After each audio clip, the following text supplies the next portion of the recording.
దగ్గర ఒక 10,000 మంది మార్గదర్శులు వచ్చారు. ఈ రాష్ట్రంలో ఉండే ప్రతి ఒక్కరిని ఒకటే కోరుతున్నాం, ఇది మీ బాధ్యత. సమాజం మనకు గౌరవం ఇచ్చింది, అవకాశాన్ని ఇచ్చింది, తిరిగి సమాజానికి ఇవ్వవలసిన బాధ్యత మనకుంది. ఈరోజు మీరు చూస్తే బిల్ గేట్స్ ఉన్నాడు, కొన్ని వేల కోట్ల రూపాయలు ప్రపంచంలోనే కోటీశ్వరుడు, డబ్బులు సంపాదించాడు. సంపాదించిన డబ్బుల్ని 99% తిరిగి సమాజానికి ఇచ్చేస్తున్నాడు.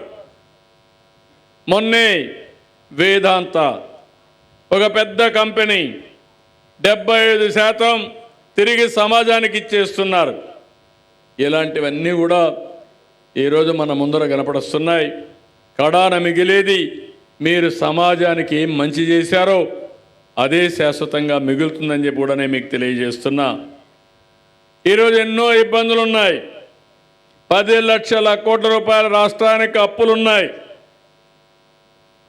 మీ కష్టాలు బోలెడన్ని కష్టాలు ఉన్నాయి. ఒక పక్క అప్పులు తీర్చాలి, వడ్డీ కట్టాలి, సంపద సృష్టించాలి, కేంద్ర సహకారం తీసుకోవాలి, మళ్ళా మీ కష్టాలు తీర్చాలి. ఈ రెండు కూడా బ్యాలెన్స్ చేసుకుంటూ ముందుకు పోతున్నాం. ఈరోజు ఇక్కడ చూశారు పోలవరం 5 ఏళ్ళు పోలవరాన్ని ఏ విధంగా భ్రష్టు పట్టించారో మీరే చూశారు. ఆ రోజు నేను డయాఫామ్ వాల్ పూర్తి చేశాం. డయాఫామ్ వాల్ పూర్తి చేసి ఆ కాఫర్ డ్యాము పూర్తి చేయకుండా కావాలని కక్ష తీర్చుకునే విధంగా పోయి డయాఫామ్ వాల్ కూడా కొట్టుకొని పోయే పరిస్థితికి వచ్చింది.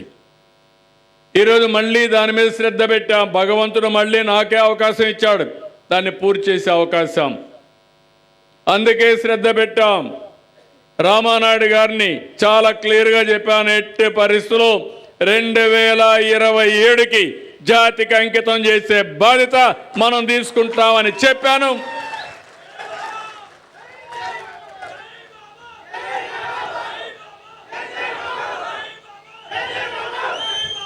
ఆ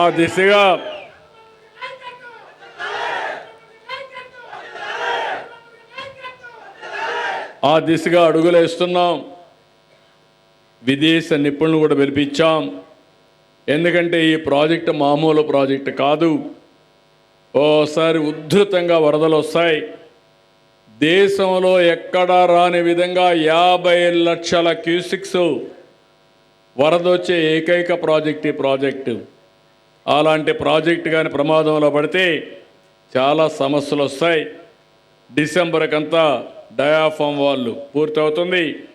అత్యున్నతమైన ప్రపంచంలో ఉండే ఎక్స్పర్ట్స్ అంతా కూడా దీనికి సూపర్వైజ్ చేస్తున్నారు. ఆ రోజు మీరు చూస్తే 5 ఏళ్ళు 4% పనులు పూర్తి చేసి, నేను 1 సంవత్సరంలో 6% పూర్తి చేసి 2 ఏళ్లలో ఇప్పటికి 82% అయింది. 2 ఏళ్లలో ప్రాజెక్ట్ని పూర్తిగా పూర్తి చేసే బాధ్యత ఈ ప్రభుత్వం అని చెప్పి కూడా మీకు తెలియజేస్తున్నా. ఇంకొక పక్క ఇక్కడే మినిస్టర్ గారు ఉన్నారు, టూరిజం మినిస్టర్ గారు ఉన్నారు. రాబోయే రోజుల్లో ఎక్కువ మందికి ఉద్యోగాలు కావాలంటే, ఉపాధి కావాలంటే టూరిజానికి చాలా ప్రాధాన్యత ఉంది. నేనే ఆ రోజు గోదావరి పుష్కరాలు చేశాను. నా లెక్క ప్రకారం ఇప్పుడు 3వసారి పుష్కరాలు మళ్ళీ నేనే చేయబోతున్నాను. మొట్టమొదటిసారిగా సమైక్య ఆంధ్రప్రదేశ్లో చేశాను, 2వసారి మళ్ళీ మన రాష్ట్రంలో చేశాను. ఇది 3వసారి మళ్ళీ పుష్కరాలు వస్తున్నాయి. మన సాంప్రదాయం, ప్రకృతిని మనం ఆరాధించడం మన సాంప్రదాయం, నదుల్ని పూజించడం మన యొక్క సంస్కారం. అందుకే మొన్న మీరు చూస్తే గంగా ఏదైతే పుష్కరాలు వచ్చాయో, ఏ విధంగా కుంభమేళ వచ్చిందో చాలా బాగా చేశారు. అవన్నీ స్టడీ చేయమన్నాను. మంత్రులతో కమిటీ వేసాం. మీకు అందరికీ ఒకటి హామీ ఇస్తున్నా, మళ్ళీ ఎప్పుడూ కని విని ఎరుగని రీతిలో గోదావరి పుష్కరాల్ని బ్రహ్మాండంగా నిర్వహించే బాధ్యత ఈ ప్రభుత్వం తీసుకుంటాం. పనులు ప్రారంభమైనాయి. ఇటు కొవ్వూరు సైడ్ అయితే నాకు బాగా జ్ఞాపకం. అప్పుడు కొన్ని టెంపుల్స్ అన్నీ కట్టించింది నేనే కట్టించా. ఆ సైడ్ కూడా రాజమండ్రి అంతా కూడా ఘాట్లన్నీ నేనే కట్టించా.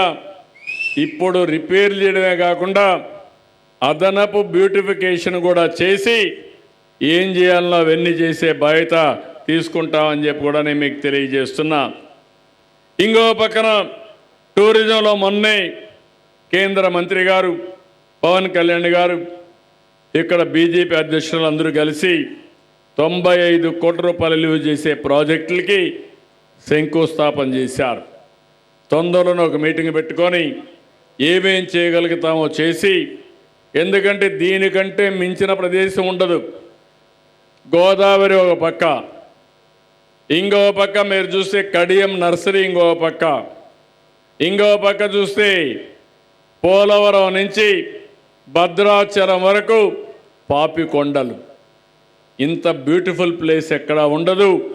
ఇవన్నీ కూడా అభివృద్ధి చేసి ప్రపంచ పర్యాటక కేంద్రంగా తయారు చేస్తామని చెప్పి కూడా నేను మీకు తెలియజేస్తున్నా. ఇవన్నీ మనం చేస్తూ ఉంటే మీరు కొన్ని విషయాలు మీరు గుర్తుపెట్టుకోవాల్సిన అవసరం ఉంది. నా ఆలోచన ఒకటే, యోగాని ఏ విధంగా అయితే చేశామో ఈరోజు ప్రధానమంత్రి నరేంద్ర మోడీ గారి నాయకత్వంలో భారతదేశం ప్రపంచంలోనే ఒక అగ్రదేశంగా తయారవుతుంది. ఆ సమయంలో ఆంధ్రప్రదేశ్ రాష్ట్రాన్ని ఒక స్వర్ణాంధ్రగా చేసే బాధ్యత, మీ అందరికీ ఆదాయం పెంచి ఆరోగ్యాన్ని పెంచి ఆనందంగా ఉండే చేసే బాధ్యత ఈ ఎన్డీఏ ప్రభుత్వం ఇక్కడ తీసుకుంటామని కూడా హామీ ఇస్తున్నా.